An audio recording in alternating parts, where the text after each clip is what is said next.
Go ahead, Craig. Morning, everybody, and thank you for joining us for our webinar. This is our fifth webinar for GAIN, the Grow America's Infrastructure Now. I am Craig Stevens, the spokesperson for GAIN. This is going to be a really interesting panel. Today, I want to talk about the elections. We've got Micah Roberts from Public Opinion Strategies, a partner there, longtime colleague and coworker. He's done a lot of the polls for GAIN, and he and I have talked about a lot of these races, he and some of his colleagues. And we also have some expert energy panelists that will follow on that discussion. So I'd like to bring Micah in first to talk about the horse race, talk about what we're seeing. Before we went live with this, we were talking about last night. So last night I watched the CNN town hall with Vice President Harris. That was really interesting. I thought the panel afterwards and their comments were interesting, even from CNN's perspective. But let's go to Micah. What are you seeing in the trends right now in the presidential race? And I certainly want to get to the Senate races, but in the presidential race, what are you seeing as the trends, and what do you think people should be looking at come election day when they're starting to look at returns? Hey, Greg. Yeah, thanks. So we just came out of the field with the CNBC poll that has Trump up by 2 nationally and up by 1 in the 7 battleground states. Wall Street Journal just came out with a Trump +3 poll as well. So the polling is definitely coalescing around a pretty stable Trump, 1 or 2 point lead. But I think the best way to look at this is a total toss-up, deadlock tie, because 1 or 2 points in a 1,000-person poll, or even 1,500 or whatever, that's basically a tie, and that's how I would recommend people to look at this, is not as a Trump lead, but as something that's really going to come right down to the wire. And like in 2016, 2020, this is not going to be an election night decision. This is going to take a long time. So don't tell your kids to stay up for this one. It's going to be a day past when we. So I'm hearing a lot about. Sorry about that, Micah. I'm sorry. I think my connection is unstable, but I'm hearing a lot about early voting. Are you seeing any early voting trends this year? Absolutely. I think there's, it's a very encouraging sign. One of the things that happened after 2020 and during 2020 was this vilification of early voting in our party. I think that was a real bad idea. And so I'm really encouraged to see more people, more Republicans showing up early and voting early. I think there's been a concerted effort in order to make that happen. And it's really showing fruit right now. And by the way, it's not just getting the votes in. It's about being able, as a candidate, as a campaign, to manage those resources in the last, crucial final days, to make sure that you're going after the low propensity voters and you're not spending resources on trying to connect with people who are your voters and are voting voted for Republicans for the last decade. So having more early voting, and we don't know who those people are, if they are low propensity voters or not. But it's definitely an encouraging sign, especially in some of the swing states. And I'm in Florida, live in Florida. Boy, are we crushing it in the early voting. So it's a very positive sign. The political reporter, Jonathan Martin, mentioned that in order for Vice President Harris to be successful, she has to convince the population that she's going to govern from the center. Do you think that's what her closing argument is going to be over the next 2 weeks or week and a half, or do you think she's going to have a different closing message? Well, if the last few days are any indication of her closing message, it seems to be Orange Man bad. So I don't know that that's a closing argument that says that she's a centrist candidate that's going to bring people together. And it seems like the wrong path. I think that if she were going to go to the center, should be taking a different tact. But I think the real kind of decision here is who is going to provide change, and that's another deadlocked kind of thing in all the polling that we've done, where Harris may have a point or 2 advantage, or if you ask it another way, Trump might have a point or 2 advantage. The point is, she has to get away from the bad policies of the Biden administration and try to take any goodwill that still remains from these last 3.5 years and use that to her advantage. But I think the only way that she's shown that she's a change agent is that she's willing to change her positions from the last 2 or 3 years, and talk about a lot of issues in a very different way. So not to be too partisan there, but I think she's not, her closing arguments aren't necessarily going toward the middle. Another thing I've noticed is that it seems like the only path for victory for Vice President Harris really goes through Pennsylvania. It looks like both Wisconsin and Michigan are tipping a little more towards the Republicans. It looks like Georgia does look like it's going to go with former President Trump. As I'm sitting there on November 5th, watching the returns come in, what should I be looking at as these states start to come in? Well, you're totally right about Pennsylvania, and we all remember the kind of the whiteboard from 2000 with Florida, Florida, Florida. It's going to be Pennsylvania, Pennsylvania, Pennsylvania this time. And it's not just the presidential. I mean, you've got a key Senate race there. You've got 3 House races that are crucial. And it's just the most important state to be focused on. If Pennsylvania is decided, and it won't be decided early, but if it starts to trend in one direction or the other, I think it's going to be a huge sign for what happens in the Rust Belt. And then, of course, you have that whole other path of the Sun Belt. And what happens in North Carolina and Georgia is really important because, whatever happens in the West Coast and out West is going to take a while. Another thing to look at is what happens in the Latino vote.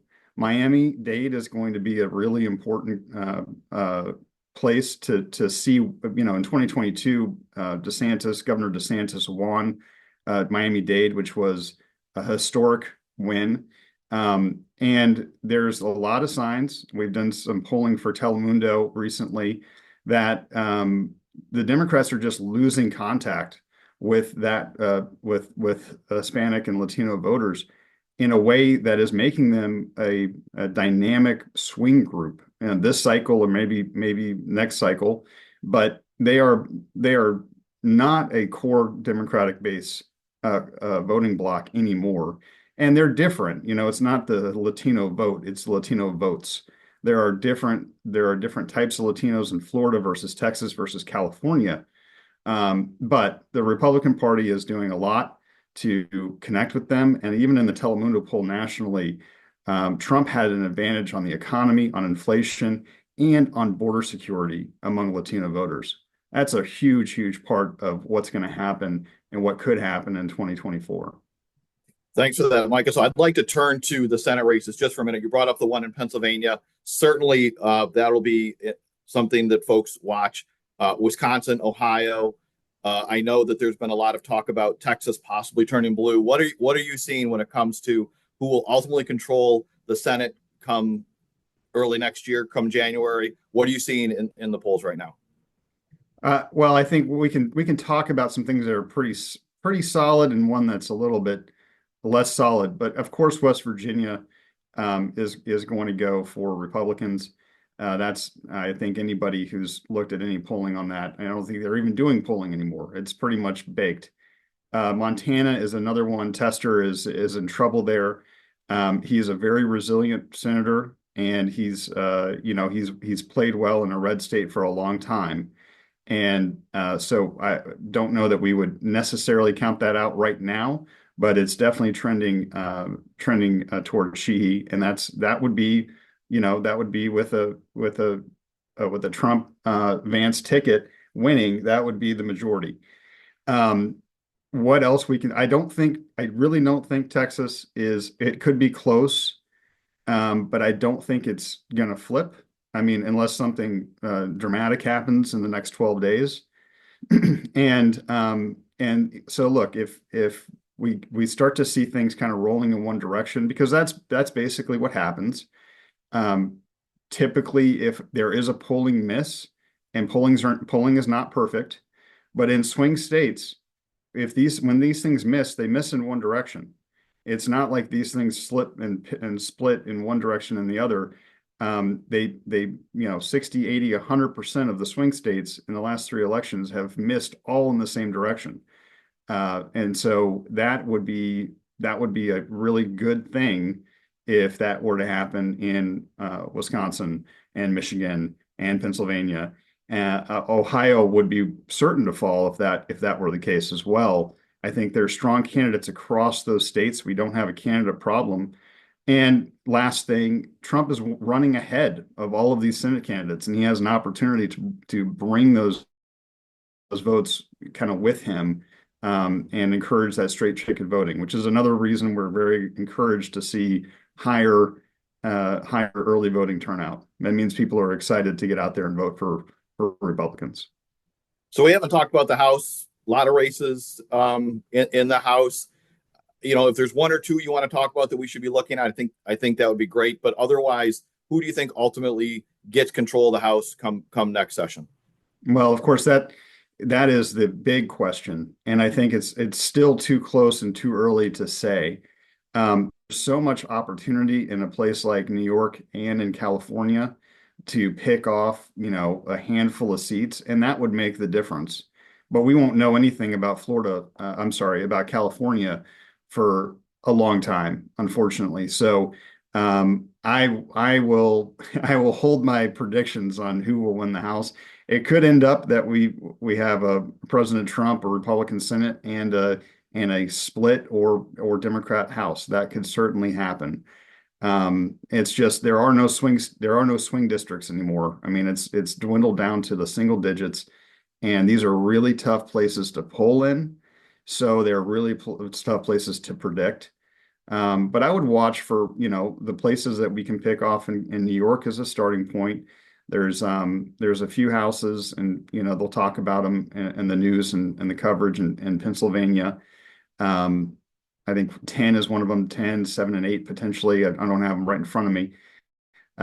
But those would be great places. And look, if you have a huge night in Florida, there's potential to even gain a seat or two there too. So that would be kind of the cautious approach that I would take to all of these various House districts, which are also, by the way, very local, very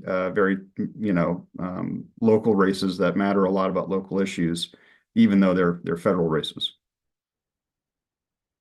Okay, so one final question. When I ask you to guess, what time, what day do you think AP will call the White House race? I wouldn't be surprised if it were a handful of days after the election. So hopefully by Saturday we know, or by the end of the week. But that's what we're looking at. Look, we had tight races in 2016 and 2020. This is tighter still than either one of those. And even though this could end up with over 300 electoral votes in either direction, which is, pretty big, it's going to take a while. And you've got states who are even right now talking about how long it's going to take them to count the vote.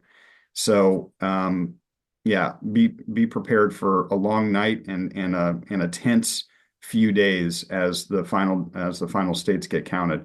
I hope I'm wrong, of course. And this is a very decisive win, and it's a day after, and we know. Of course, hoping in one direction for that. But actually, I think we'd be better off as a country if it were decisive in either direction, and we're not dragging this thing out for a long, long time. Excellent. Micah, thank you very much for joining us this morning. It's been great to hear from you. My pleasure. Thank you for having me. I'd like to bring in the panel now. So we have a really interesting discussion on, I think, how energy and energy policy will play out depending on who is elected. I'd like to start with David Blackman. David, senior Forbes contributor, 40-year career in the oil and gas industry, former Texas state lead for America's Natural Gas Alliance. David, just heard some interesting things from Micah. Whether Vice President Harris or former President Trump win, we're going to have a different person in the White House. What would you be advising either one of them as they take the oath of office? Yeah, it's a great question. Actually, you have to tailor your advice to what you might be able to realistically get out of a president. So I guess if it's Kamala Harris, excuse me, I would beg her to place more of an emphasis on protecting and enhancing U.S. energy security, as opposed to making decisions like the permitting pause for LNG based on pressure from interest groups that fund her party. Cancellation of Keystone XL pipelines, another example of that. These are terrible decisions based on the wrong reasons, and that kind of thing really needs to stop, because every decision that's been made in this Biden administration, all the directional aspects of their regulatory policy and executive orders, has been to decrease U.S. energy security and make us very likely to become reliant on China for our energy security in the future. So I just would beg her to pay more attention to that particular aspect. If I was advising Donald Trump, obviously I would urge him to cancel every executive order Joe Biden has made over the last 4 years related to energy and energy policy, and start working diligently within the agencies to reverse some of these regulatory actions. For example, a great example came this year at the Department of Energy when they issued new efficiency standards for high voltage transformers that are key to every transmission project we have to build in this country. We have a desperate need for more of these transformers, bigger supply. We're desperately short of them in the power generation sector. And the effect of these new efficiency standards is going to make them even more scarce and harder to access. And we have, in some instances, taken up to 4 years to buy new transformers from some of our power generators. So, things like that they can move on quickly, make a real difference. That's how I would start advising them. Excellent. Thank you. Patrice Douglas, former chairperson of the Oklahoma Corporation Commission, now an attorney in Oklahoma and also an advisor to the GAIN Coalition. So, Patrice, glad to have you again with us. Vice President Harris has kind of flip-flopped on her energy policy, specifically on fracking. We've heard her say some things. We've heard some of her policy advisors say some stuff. Last night, she wasn't really clear on where she was on fracking at the Pennsylvania Town Hall. Again, when it comes to Vice President Harris, how would you be advising her? What do you think should be her priorities? Should she move towards the middle? Should she abandon some of President Biden's policies? Or do you think that's a winning recipe for her? Well, thank you, Craig. Thanks for letting me be on this panel and getting to talk about energy, because it's near and dear to my heart as an Oklahoman. I hope that Vice President Harris moves to the middle if she is elected, but that's a long way to go for her. She supported the Green New Deal. She actually in 2020 said that she would create an Office of Climate and Environmental Justice Accountability, which sounds like another regulator for the oil and gas industry. Also sounds like that's impinging on states' rights to regulate the oil and gas industry. She sued a pipeline company in 2015, trying to get them shut down.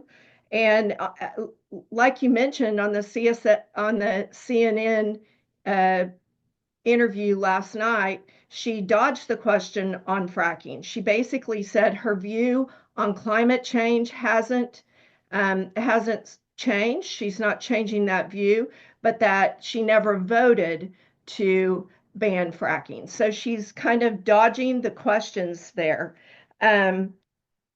We all know Pennsylvania is important, and fracking is an important topic in Pennsylvania. And so I know that sitting in Pennsylvania, she was trying to win votes there, and we know that that is a critical swing state. So is she truly moving to the middle? I hope. If she's not, it shows a real lack of understanding of what energy security in this nation means and what it will take to be energy secure, of why it is critical to our families across the nation, and what the costs are if we're not energy independent. We've seen in Europe what the costs are when you are wholly reliant on Russia and other countries for your energy, and we can't be that way. We have to continue to develop the resources that we have in this great nation in order to be energy secure and independent. That's great. I'd like to pick up right from that spot with Paul. Paul DeBar was a former undersecretary for the Department of Energy, the Undersecretary for Science, and I was a spokesperson for the Department of Energy. We knew all the smart people were down in the science office, so that's where we want. That's where we went. We need to get smart on new technologies and what was going on. So, taking on what Patrice just said, there's been talk ever since President Jimmy Carter, ever since the embargoes of the late 70s, that the United States needed to be energy independent. We needed to be energy dominant. Now we have seen how we can actually put our finger on the balance of freedom when it comes to how petro-authoritarians like those over in Russia are using energy as a weapon. They've weaponized energy. How important it is for the U.S. to continue to produce energy here at home so that we can not only be self-reliant, but also be able to help our allies when it comes in times of need. Yeah, so it was about a little bit over 20 years ago when the Bush administration came in that the U.S. reached a nadir of energy security and energy production. We had hit on a monthly basis 4 million barrels a day of crude oil, and we were about to import natural gas, right, and import facilities. We went from that to the largest energy producer and exporter in the world. That is a stunning shift. It is hard to describe how big that was. And the primary driver for that were 3 points. One was innovation, American-led innovation, not Chinese-led innovation, American-led innovation. So if you think about oil and gas production, which was a big part of that, that was driven by things like 3D seismic imaging, high performance computer analysis of geology, directional drilling, hydraulic fracturing, dramatically moved production of oil and gas. But it wasn't just that. American-led innovation for the lithium-ion battery was invented in the United States. Manufacturing is a separate topic. When I was undersecretary, I went to the Nobel Prize ceremony on behalf of the United States, winning for the development of the lithium-ion battery chemistry. But solar PV was developed in the United States. If I remember correctly, Elon Musk is an American, and Tesla is an American company. And so there's a much longer list of technologies, but those are the highlights that drove us to, during the Trump administration. I was sitting in the office when they came in and said, we're now exporting crude oil. And we were amazed in some respects, but we knew that was a path that we were on, that President Trump led us to on this recovery and allow us to export. And we jumped from 0 to 3 million barrels a day in a very short period of time. And obviously improved a vast amount of LNG export facilities, which has really been the driver. But the other ones, besides good policy, so innovation, good policy, the most important third point is private sector capital. The current administration has spent $1.7 trillion. Let me repeat that. $1.7 trillion on their kind of bespoke, topics that they find interesting in energy. And actually, there was a lot more impact in every sector, by the way, including in renewables, under President Trump, without the government spending $1.7 trillion, because the private sector. So if you look at oil and gas from the Bush administration to the peak, the bottom was during the Bush administration, the big run up in CapEx. Oil and gas CapEx went up 500% in terms of private sector investment. And so the private sector ran into good public policy and good innovation. And it made a huge impact for us in the world, national security, prices, and energy availability. That's a really important point when it comes to availability and pricing, right? There really is a supply and demand. And I'd like to bring David back to talk about costs of electricity. Right now, we're seeing costs of electricity continue to rise, certainly in places like California, where some people are spending more electricity bill than they are on rent because of some of the regulations out there, because of the lack of supply, because of some of the plants that they're shutting down. David, what do we have to do in order to make energy and electricity more affordable, especially as we're seeing demand certainly spike here in the United States? Yeah, and it's not just California. Here in Texas, just anecdotally, my home utility rate is about 40% up in 4 years here in Texas. So it's everywhere. It's happening everywhere, and I think the main reason is because mainly due to federal public policies and policies in many of the states, where effectively ratepayers are having to pay for two different grids right now. We have the grid that's powered by baseload natural gas, coal, and nuclear that is there to keep the lights on and the air conditioners running. And then you have this separate grid powered by intermittent weather dependent sources like wind and solar that's there to signal your virtue to all the international organizations that set all these climate goals. And you're essentially building double the capacity you need in terms of generation in the real world, and that costs a lot of money. And so ratepayers end up paying for all of that, regardless of any subsidies or tax incentives coming out of Washington, D.C. All those subsidy costs end up being socialized across the country in terms of higher costs. And we have to stop doing that. At some point, we have to start making choices. If we want to go, if we're really that concerned about atmospheric plant food, then we're going to have a renaissance of nuclear energy, which is 24/7 generation. It functions all the time. Yes, it will be expensive up front, but at least you're not going to be powering two separate power grids. And so that's the choice we have to face in the United States. And it's in every state, all 50 states, not just California. California is the biggest basket case right now because they basically copied everything Germany has done. Okay.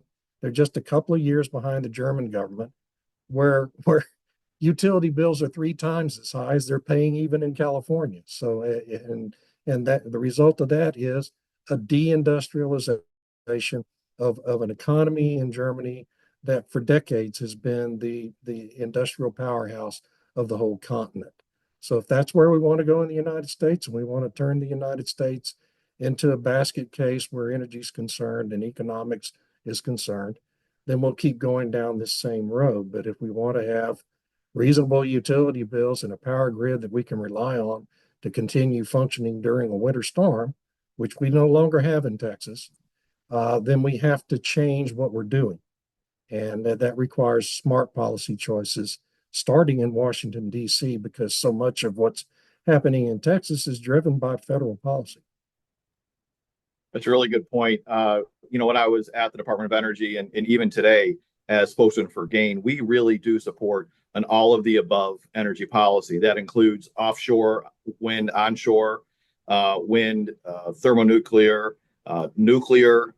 You mentioned the nuclear renaissance. I remember Clay Sell, who's now up at X Energy, talking about in 2000 this idea when we were at the Department of Energy, a nuclear renaissance. I'd like to bring Patrice back in. Patrice, we hear a lot of talk and a lot of slogans from both candidates, both President Trump and Vice President Harris, on fracking, on offshore wind. We hear President Trump opposing that. I know you've got a lot of wind there in Oklahoma. Do you think these are slogans, or do you think these are really where these folks are driven? Do you think the President Trump is going to come off and be opposed to things like solar and more wind, and do you think someone like a President Harris would be opposed to more wells and LNG? So as an American, I hope that both candidates have an all-inclusive policy with regard to which resources they want to use for energy. As an American, that's what I hope. As a pragmatist, I don't believe that. I believe that a lot of this is campaign slogans, and what we have here is Trump did prove himself with regard to energy policy. He embraced all of the above. He allowed Americans to innovate and to continue to be careful with the environment. And he allowed us to drill for oil and gas that helped keep us energy secure. If a President Harris were to come to pass, then she would really have to back up on what she's said since 2015. She's going to have to, she said clearly she would ban fracking. And I don't find anywhere now that she's not saying that. I find that she's moving around the question and dodging around the question, but she's nowhere saying that. I think we have to be realistic. Like David said, when you add costs to the production of electricity, when when you add costs, you're making an already inflation-filled economy struggle more, especially for families who are trying to be established, get established. I hear this from my two sons who are in their 20s, trying to make their own way, have jobs, working towards their version of the American dream, and it's hard. When energy prices are jumping like they're jumping, when you have us adding trillions and trillions of dollars just to get charging stations for electric vehicles, who do you think pays for that? We do. That comes through a rate case that I used to, be the chairman of all the rate cases in Oklahoma. It comes through a rate case, and those energy companies, the electric companies, have to pump up the cost to the ultimate consumer to pay for that new addition to our energy infrastructure. So I hope that that Vice President Harris would move to the middle, but it would be abandoning the groups that have supported her to get elected as a senator in California and have supported her now. She would really have to turn in a big way to be supportive of an all of the above kind of policy with regard to energy. Thanks for that, Paul. If I can bring you back, I want to talk a little bit about LNG. Certainly a big export, big opportunity for the United States. We've heard people talk about the United States being the Saudi Arabia of natural gas, that we've got so much potential supply here in the United States that we can provide not only for the U.S., but also for our allies around the globe that are desperately in need of energy. I think of my trip to India and the potential and the possibility of that continent, of that nation, if they were actually be able to supply energy to so much of their population. They are living in energy poverty. We know that there's a pause right now from the Biden-Harris administration on approving new LNG terminals out of the Southeast. We know that this construction is being stopped.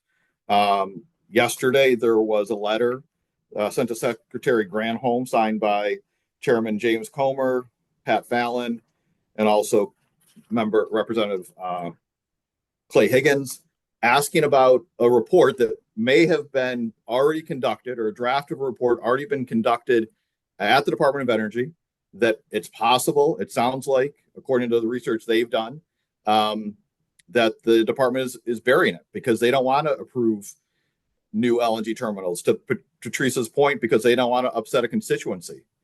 Now, when it comes to that, what do you think happens after the election with the LNG pause? Yeah, so if you take history as any measure, and I was at the department when this happened, we approved a vast amount of infrastructure build out for LNG, which is the reason why the U.S. went from going from looking to be an importer of natural gas to the largest exporter of natural gas in the world, driving energy prices low globally, and helping environmental impact globally. But very importantly for the U.S., massive construction, massive jobs, not only at LNG facilities, but all the upstream people who are a part of that in the local communities. Giant job creator. And so it has been incredibly positive for the United States. The Department of Energy is required under the Natural Gas Act to review LNG permits. They use the word pause because if they use the word stop, it actually would be absolutely illegal. But a court has already, district court has already said that the pause is improper in accordance with the Natural Gas Act. So they may be in violation, according to the courts, of this pause to begin with. And then you bring up the point of whether they've been truthful about there being studies since the ones that were conducted in 2018 when I was at the Department of Energy. And so that would be obviously very questionable if there was data, if that was their reason, and if they've not been forthright about it, about that. So you add that all up together, the value for America and our construction, our jobs, our impact on the world, our impact on the environment, and the legal requirement for doing it. And if you look at the history, right, President Trump was approved and got us into this wonderful position. And certainly think there's a good chance that a return to the Natural Gas Act requirements to review permits as they're presented to the department is I think a good chance of that returning that way. So, Paul, I'd like to stick with you and just flip it from LNG to nuclear. In the last couple of weeks, we've heard of a couple of agreements between some companies, X Energy, we mentioned, Dominion, and private off-takers like Amazon to develop nuclear power in a way that can help drive clean energy for data centers. What do you think happens come after the election when it comes to nuclear? And I come from a day back in, again, 2005, 2006. I went to Yucca Mountain. I think Yucca Mountain was certainly an impediment with Senator Harry Reid at the time. But now we're talking about reprocessing this spent nuclear fuel. Now it's a whole different science that's involved. So how do you think, what takes shape in the nuclear industry after the election? Yeah, so nuclear is my core. I was a chief engineer of a nuclear reactor in the Navy submarine fleet and did lots of work in the private sector for 20 years for nuclear before my DOE work and nuclear, running nuclear reactors and nuclear new nuclear technologies. It's a technology that's worked. It's worked since the 1950s. It's pretty straightforward. There can be some new designs that could improve upon it, and that is great, but it works. And we can look around the country, 20% of all the power is still from nuclear. And so it's something that is low risk when it comes to the deployment of it. You have to construct it well, and so that's a whole separate topic. But it certainly looks like there's a giant shift that we started during the Trump administration in terms of supporting new nuclear designs. And there's been a rash of announcements. It's hard to keep track of them all in the last 6 to 8 weeks of a lot of the tech companies partnering with the power companies to both restart plants that have been shut down not that long ago that can be restarted without too much effort, as well as new nuclear. So there's been a rash of those announcements. That President Trump's been very clear. He wants a new nuclear revolution. He said that in his speeches recently. So I think we should assume that if he's elected, that would occur. And then he said very, very directly, he's probably been talking with a number of people in the tech industry, where he said to maintain our AI leadership, we need to double the amount of power generation in the United States. Under the Biden-Harris administration, we have shut down more power plants than we have built in most regions of the country. And everyone should absorb that for a quick second. Everyone's saying, well, electricity is the future and so on. But when the practical realities, because of siting, because of environmental impact, that we're shutting down more power plants than we're building, means that we're de-electrifying. And so we need to stop de-electrifying in this country. We should stop doing that. They're proposing rules that would encourage that, which is a much longer topic in the natural gas sector. But coming back to nuclear, it's going to be needed. And the former president, President Trump, said we need to double the amount of power plants in this country to maintain AI leadership for growth of the economy, for jobs, for America. And so to do that, nuclear absolutely needs to be a big part of it. And I think we see both the nuclear industry and the tech industry being incredibly supportive, especially in the last 2 months. Thanks, David. I'd like to pull you in and follow up on that. So when it comes to AI, when it comes to data, do you see these as long-term impacts on the demand for energy, or do you think they're going to be relatively short-term and we'll move past that? David? Oh, I think it's destined to be long-term, and it's only going to grow in terms of the amount of incremental demand it increases, because technology advances every day, every minute of every day. And these AI technologies and other technologies that are being developed are only going to become increasingly complex and sophisticated and increasingly require more and more power generating capacity. And the other thing about AI, of course, is as it becomes more sophisticated, it's going to speed up the development of other technologies and advances in current technologies that is going to make them more and more voracious hogs of energy. So it's not only going to be long term, it's going to be kind of exponential in its growth. And that's going to put pressure on the government to you know develop policies that not only encourage the build out of additional capacity, but also speeds up the permitting processes somehow. And because right now, when you look at what's happening in the energy space, it takes 18 to 20 years to build a new nuclear reactor in this country. This is not something you're going to do by 2030. And so when you look, well, what's available in terms of baseload 24/7 generation, that's an alternative to that. Well, it's coal and natural gas. The cheapest, most highest energy density form of power generation fuel that we have available in the United States is coal. It just is. And it's also the cheapest to build, the fastest to build.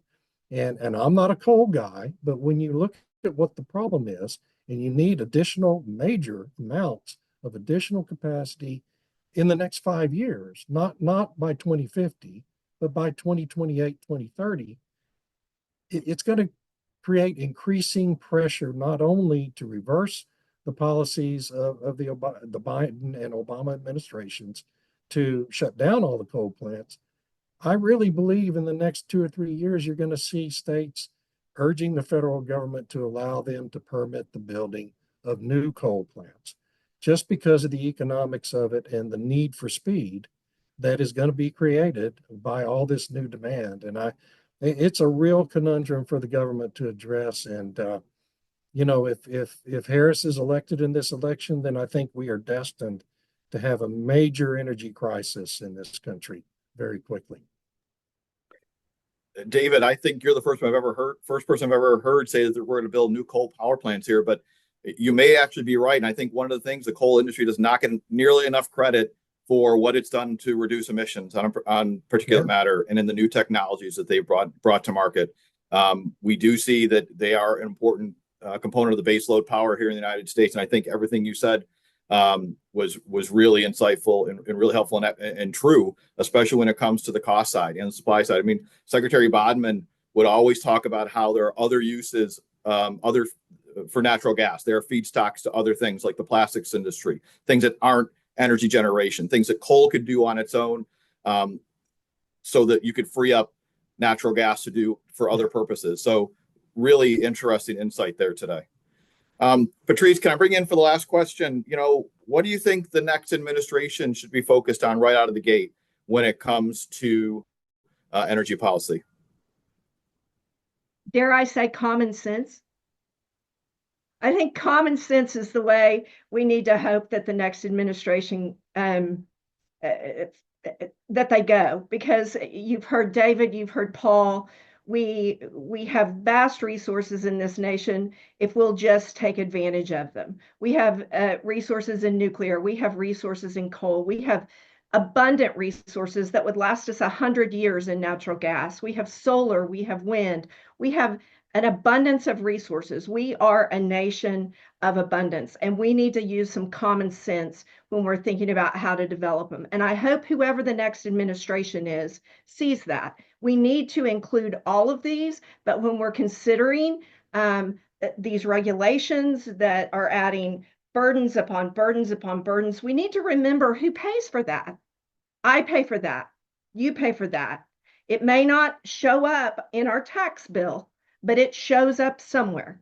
It shows up when we're buying fuel. It shows up when we're building new projects. It shows up everywhere. And the American budget right now is stretched as far as it can stretch. And so when you're thinking about adding burdens, adding regulations, shutting down coal, not allowing nuclear, I think we really have to engage in a little common sense. And so I hope the next administration pays attention to the fact that even in a smaller state like mine of Oklahoma, where we only have about 5 million people, 300,000 people are employed in an oil and gas related industry. That's a huge amount of jobs. I think in Louisiana, when the LNG plants were put on hold by the Biden-Harris administration, I think that 250,000 jobs are impacted there. in the state of Louisiana. We can't forget that the energy industry is one of the largest employers in this nation. And if we keep messing with it in a way that doesn't allow the development of these resources, we're not only messing with that, we're messing with families and their income. And so I hope that a common sense approach is taken by whoever is the next president of the United States. Excellent. Well, thank you, Patrice. Thank you, David. Thank you, Paul. And thank you to all of you for joining us. We'll be doing another webinar soon, but really appreciate the time everyone has shared with us this morning. Thanks you. Thank you.